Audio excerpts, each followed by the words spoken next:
তারা এখানে যারা আছে এদিকে তারা এখানে যারা হচ্ছে তারা হচ্ছে সবাই এই রোডের মধ্যে দীর্ঘদিন যাবত এই রোডের মধ্যে চলাফেরা করে। আসলে আপনাদের সমস্যাটা বলেন, এই রোডটা বৃষ্টি হলে কি সমস্যা হয়? রোডটা বৃষ্টি হলে এদিকে সমস্যা হয়, তাকান। আমরা মানে গাড়ি ঘোড়া চালাতে খুব কষ্ট হয় আমাদের। হ্যাঁ, একটু বলেন সমস্যা, একটু বাংলা বলেন। এখন ব্রিজ না হইলে এটা চলবো না। এই বাংলা ব্রিজ যদি আমাকে মনে করেন পেঁয়াজ জায়গা চাকা লয়া জায়গা, এটা যদি সমস্যা যদি সমাধান না করে তাহলে আমরা তো কত মানুষ গাড়ি চালাতে পারবো হাজার না। হাজার মানুষ চলতেছে গাড়ি ঘোড়া, 2 জন 3 জন মাল লইয়া ফার্স্ট জন কিন্তু লই যাই, এসব গাড়ি যদি ইঞ্জে চলাফেরা করে মানে এটা তো দরকার, একান্ত একটা ফুলের দরকার।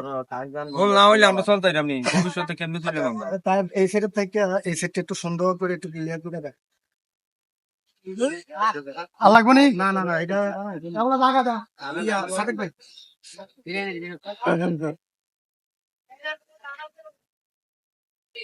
আচ্ছা, এদিকে এদিকে এদিকে